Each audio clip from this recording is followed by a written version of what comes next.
So how was it presented to you?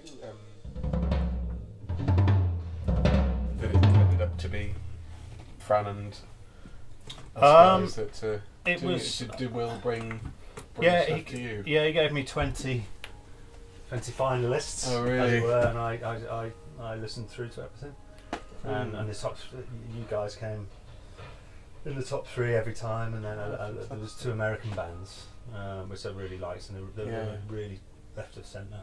Yeah, Fran was mentioning about some American chaps as well. Yeah, but I thought we probably work together better, because what you guys are doing is definitely what I'm into.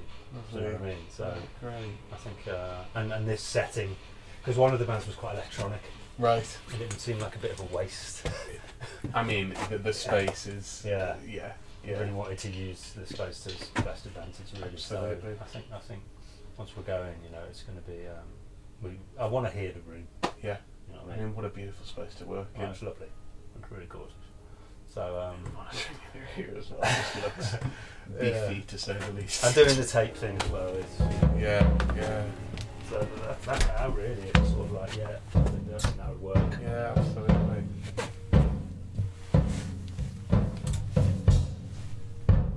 I'm Fran. I write and perform in Ajimal. I founded the group a couple of years ago. And on this track, I'm playing piano mainly and singing.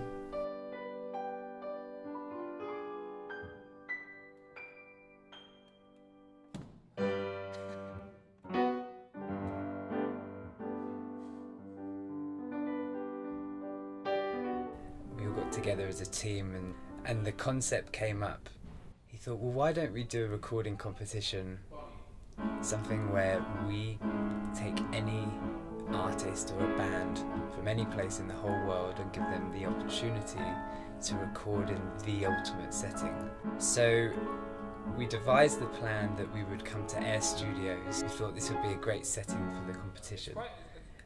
We then looked for producers, and we didn't get much further than Guy Massey, who is so well renowned for his work on remastering the Beatles and working with Manic Street Preachers and people like Ed Sheeran. We thought if we could get him involved to record the winner, that would be fantastic. Well, I think Will and one of his partners, they had, I think it was 1800 originally, and they pared it down to it was about 20, I think, which they sent me, and then I listened to them over like a couple of days, and Fran sort of ended up in the top 3 every sort of permutation of sort of winners. He was always there, so and then I chose Fran because I thought that I do that sort of thing really, and recording a band in this space would have been the best option really, because there was one band that was quite electronic, and it felt like it would have been a wasted opportunity almost, if we'd just been in the control room doing electronic stuff. If you come to Air Studios, you want to use the space and the microphones and everything that's available to you in this room. And after chatting with Fran, it was a very sort of organic thing that we wanted to do. We wanted to use tape and do it live. So it was a perfect opportunity to do all those things, really. We recorded or decided to use tape because, I guess because the band were going to play live and probably hadn't utilised, 2-inch wide format tape before, that I thought it would be a good idea, really. I mean, I love the sound of tape still, and try and do as many gigs on tape that I can, and then generally what we'd do is do the backing tracks on 24-track 2-inch, and dump that into Pro Tools at high resolution, so 2496, and then do any overdubs there on into Tools. So we used the Studio A827 tape machine, 15 IPS. Dolby SR, because it's quite a quiet track, and didn't want the tape hiss I didn't want it to interfere really. We took a digital copy at the same time as well, so every time we did a take, the tape machine was in repro and it was being decoded Dolby decoded as well, so we had a digital version and a tape version at exactly the same time, which was quite streamlined actually. And in the event that I don't want to use any of the tape elements for any reason, I've got a digital one sort of lined up too. And we use GP9 tape, and at the house level, so I don't think it was super high level. And it sounds great. It sounds lovely, really warm, and it's got lots of depth to it. So yeah, it was good fun. 15 IPs, generally I like the warm 15 offers. So in the low end you get a real sense of it being anchored at 15, which you do at 30 as well, but it's because it's such a warm track. I wanted the bass and the low end to be really, not soupy, but really buttery, and that's what 15 IPs does for me really. It's a really, it's anchored in a way that 30 doesn't do to me in some way. That might be a romantic notion, I'm not sure, but it just sounds better to me, and for the low end, definitely. Hi, I'm Mark, and I play pianos for Ajimal, and on this track I'm playing an upright piano, sort of right hand to what Fran will play, and he's also convinced me to play some clarinets as well on it, so that'll be interesting a little bit later on this afternoon.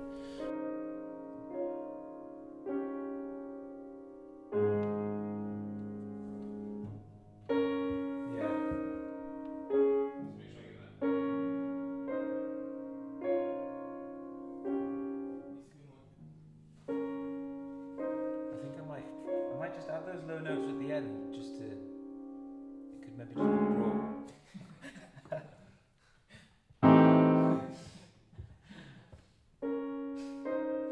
After speaking with Fran on the telephone, we decided to do it all live because they'd been rehearsing this track. I mean, there was an option of maybe doing another track, but Fran sent me the film, which I think you saw as well, of the track we did, and it seemed fully realised to me. There wouldn't be much, chopping and changing of the arrangement at all. So I thought, yeah, and they'd rehearsed it really well. I always think when musicians are really well rehearsed, tracking it as live as possible is, you just get a better vibe. If there's a great line of sight for all of the musicians, they can bounce off each other. I mean, we didn't use click because that tends to, push people into a box sometimes. There's no freedom to move about. I wanted the choruses to speed up naturally and, decay naturally and all that sort of stuff, to have its own movement, which I think it really does now. And yeah, the main sort of recording options were, we had the drums in the back room here, which is nice and live, but I didn't want any of the drum spill on the piano mics, which I think we got pretty well. The grand I covered over a little bit just so we didn't get too much leakage of that onto the mics on the upright. Bass, we put the cab in a booth, and they just maybe did 6 or 7 versions, and I edited between those.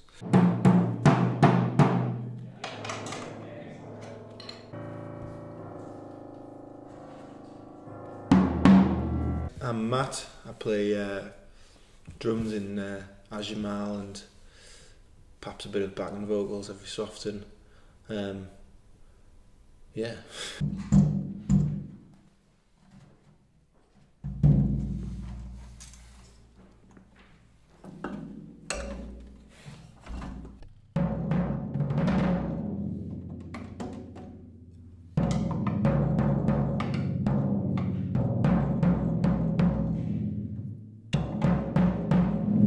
For the first few runs, let's do exactly what you did from that sense. And if we feel we're not getting enough of certain, just a little bit. Yeah, move everything. That's cool. If it's not coming across enough, we can handle the remiking it, thinking about it as an overdub. Yeah. And have it in a different space. Unless you specifically want it to sound like a Formula One performance. No, I don't. That's the thing, I think. Because doing it live, I think to capture the feel and the sort of energy of the performance, but I don't think it has to feel like it's all done. Do you know what I mean? I think we could definitely split it up and add things in as well. I think. Yeah. You know, the arrangement and everything of the live thing is brilliant, but obviously we have to come out with something that, you know, bears up to repeated scrutiny, I guess, and for it to be just, you know, beautifully considered, I guess. And, you know, we can probably achieve that with the live takes. But if we can embellish it enough, you know, obviously we've got quite a few things going on top on the demo. Yeah. You know, if we feel that we're not cutting it live with all the elements, we can treat it differently. Perfect. Overdone.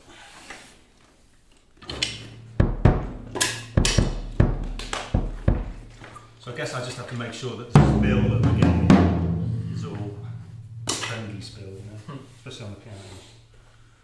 This is just a starting point, really. Probably won't use all these spot mics. I mean, generally I try and get a kit sound from just the overheads, really. I mean, an overall picture.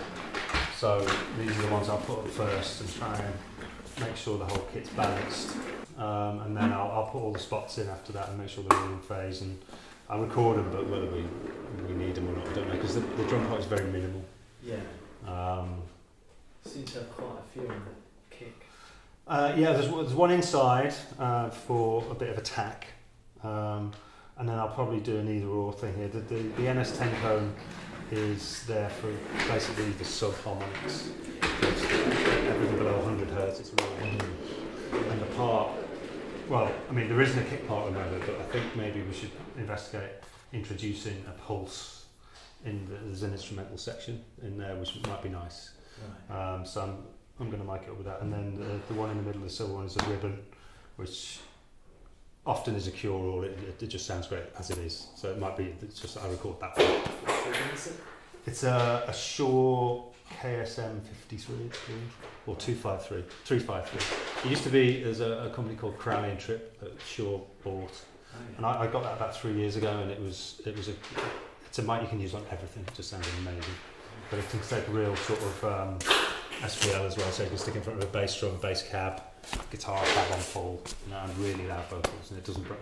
It starts to break up on really loud vocals, but in a really good way, sort of distort in a cool way.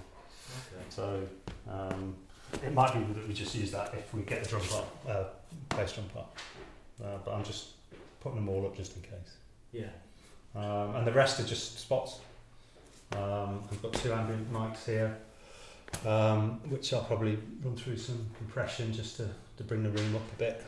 And then sort of Neumann condensers. They sound really lovely, it's a really beautiful mix. And then I'll probably get a plate going, and they've got some nice old valve EMT plates, which I'll send the close mics to and record that hopefully as well. I think it's quite a textural thing with drums, isn't it? It's like it's not here are the drums. It's a real textural part, and they're not hit hard really at all. It's just they bloom in and out. Right. So the multi-miking, it looks like a lot, but I guess, you know, for the toms, I always try and double mic toms because you get more depth to them. And it's quite, I mean, for the drum part that there is there, it's quite tom driven, isn't it? Yeah, it is. Yeah, I always feel you can get a lot more, I guess, depth out of multi-mic in those. And similarly with the snare as well, top and bottom. So yeah, overheads mainly for me are the key. If you can get a really good overall sound, feeding in your spots then just gives it more focus.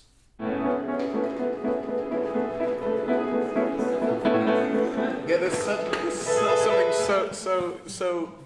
so musical about sound. We're in a new chord.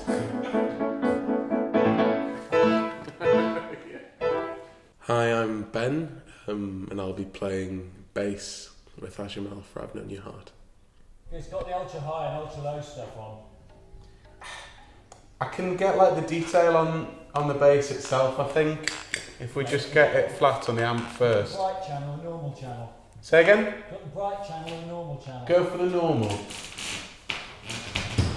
Okay, if you play it should come through.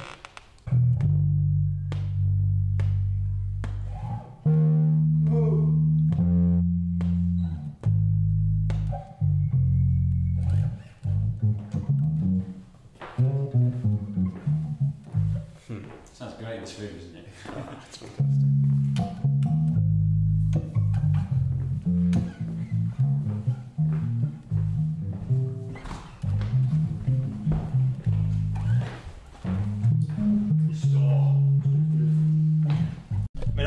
A bit of the string in the app, not just so yeah, just play a little bit more. I can put a bit on the bass. Do you want to fiddle on that, or should I put a bit? What are you wound off a load of treble? I'm just all flat on here at the moment. I can get a bit more treble on here. No, but just be flat on there because it's easier to get back to if we need to drop. Fine, great. So if you're flat, we'll get it at the amp. Great. Yeah. But yeah, that kind of sustain and carry really is what I think we're after.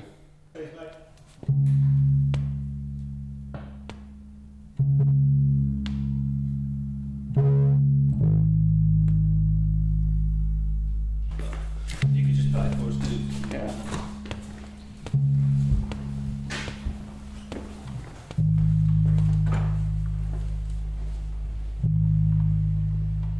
I'm going to do some takes now, and then just for the words, I will put any. Sorry, mate. Was there a bit you were missing on the lyric sheet? No, I'm just marking it up here, and we're wondering if there were any sort of repeats that you hadn't written down. No, I think I put those because it was just the times 2 bits. I think everything else is in. Okay, mate. No worries. So there's to take 1, 2, 3, 4, and then if this line is a bit dodgy, I'll stick an X in there. Or if it's particularly good, I'll stick a tick in. And then when we come around to edit, if we need to edit, I know which ones to pick. The original thought was that we would have the vocal running live with the main backing tracks, and in the event that happens, I always like to make sure that the spill. I mean, we didn't have a huge amount of spill on the piano from the vocal, but there was a lot of piano on the vocal mic. So you've got to spend a bit of time making sure that the phase of that spill is right. If you push the piano in the phase of the vocal mic isn't right with the piano, as it starts to phase out weirdly. You just have to remember, I guess, that the piano sound isn't just the close mics on the piano, it's the vocal mic too. So, we spent some time on that, and then we decided that we were going to do the vocals separate. Because he wanted to concentrate more on his piano than on the vocal. He did maybe 5 vocal takes last night when we'd finished, and I think I used 90% of one take, and then just edited in a couple of words from previous takes. I'd originally been asked to do a live session a couple of years ago, and I thought it'd be much nicer to do with some friends, so Mark and Matt and Ben. We've been good pals for years, so we thought we'd work on a track that I'd written a few days previously, and we really kind of boiled it down and got it into shape, and it was lovely. So we recorded that, and we're really happy with how that sounded and the feel of the performance particularly. And we put it was on YouTube, and it got really good reception, so it's been one that has been in our kind of catalogue that we play for a couple of years, and it's one that we really like, and it's one that we thought would work really nicely to record and to shape further. So I entered the competition actually. It was my brother who sent me a link originally to the competition, and it sounded absolutely wonderful. So I entered it and just sent some links and then kind of forgot about it until I got notification that we'd been picked for it, and it was sort of stunned disbelief.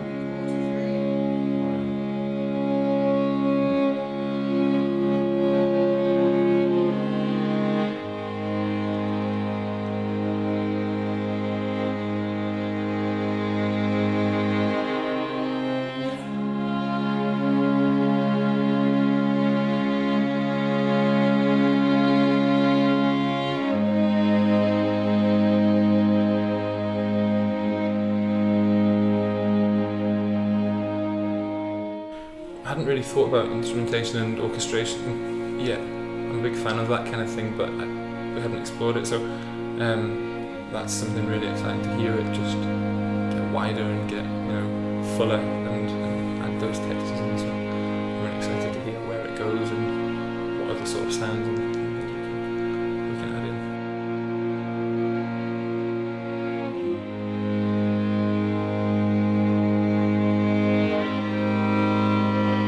So we've recorded it in this fantastic place for a start, which has been absolutely wonderful, and the song sounds fantastic in the room, just playing together. It's so lovely. Everything that we hear just sounds fantastic. The piano is a wonderful Bosendorfer grand, and we've got a lovely upright as well. Everything just sounds fantastic. It's very sort of close mic'd, and we've gone into tape as well, which I've never recorded directly to tape before. And I mean, everything just sounds so full and so rich, and then with strings and woodwind and all the extra layers that we can add, and we've got lots of effects then afterwards that we can still toy with and shape further. So it's just sounding fantastic.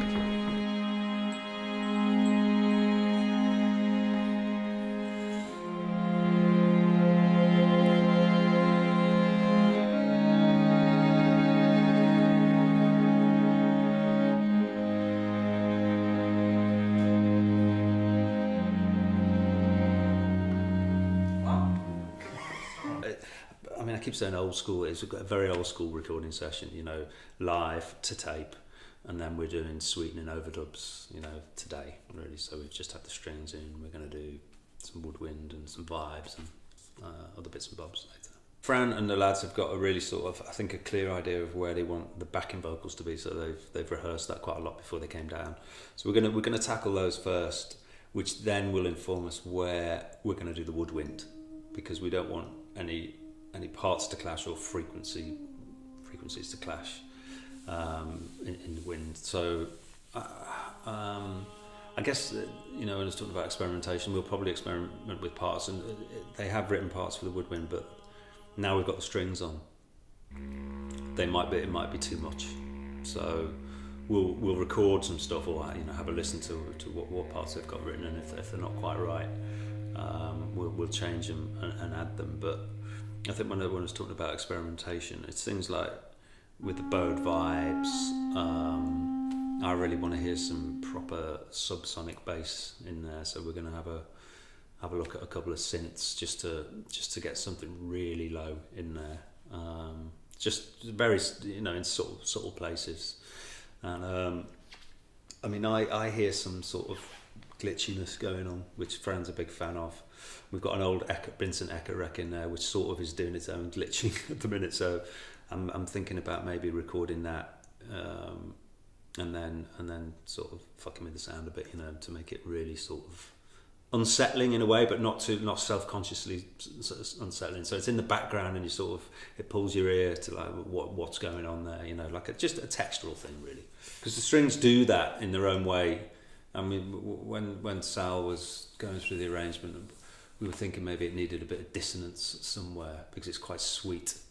But that can sometimes come from sounds that, maybe don't have a particular musical quality, but there's a tone of some, puts you in mind of something. And maybe like just interference from some of the equipment, if we can treat that in a way, might really add to an undercurrent, I guess. But then we'll put it in and we might think, yeah, it sounds good, but it's sort of a bit self-conscious. It's a bit like, well, we're throwing stuff in there just because we've got time to. But I guess that's where you get, some happy accidents or stuff that you're aiming for, and you do it, and it sounds great, so we'll keep it. So, as I said, I think the rest of the day is going to be doing the parts that they've worked out and then having a bit of fun.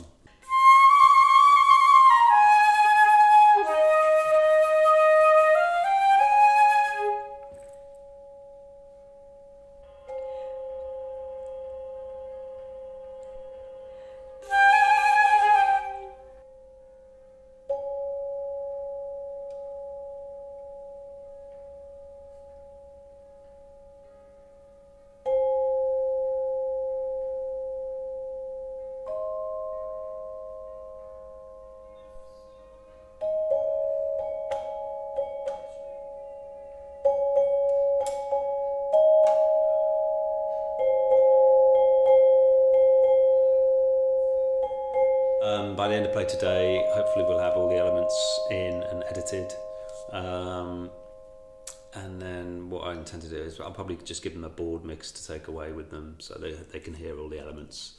It won't be particularly finessed, I don't think. But yeah, in the next couple of weeks, I'll take it away and do a proper mix. And in the mix, I mean, most of the sounds that we've recorded are sort of how I want them to be anyway. So it'll be filtering stuff if it's a bit too bass heavy or. Just all the stuff you do in mixing, really. So it's balancing between all the elements.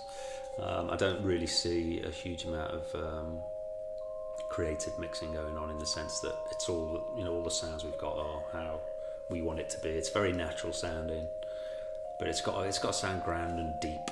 From that point of view, it's more of a balance job, I guess, instead of like a clinical mix gig. I don't think I'll have to get creative with effects and things. I mean, some nice plates, a bit of spring reverb. I was thinking of doing a filtered reverb on Fran's voice, and the rest is just balancing, I think.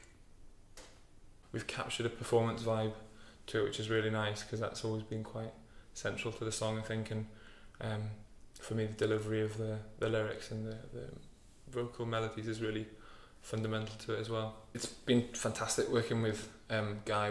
I'd spoken on the phone with him quite early on, and straight away I think he got what we were going for. I'd sent him the track and he understood that what we wanted to do with it, and I think and his ideas were around trying to expand it, and a similar sort of idea with strings and woodwind and orchestration and just making it very grand, but also keeping the core of the song and keeping lyrical ideas. And he's been a very sort of just very calm, like reassuring presence in the control room as well, and just really gets the sound, I think. So it's been a pleasure. It's been absolutely a privilege for us to work with him.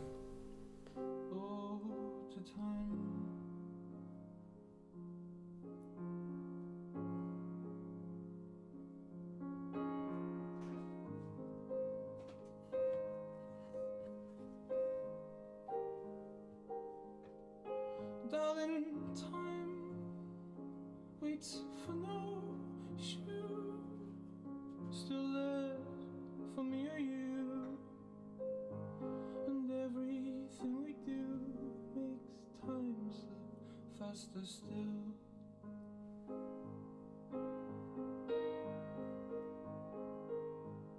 And while they fall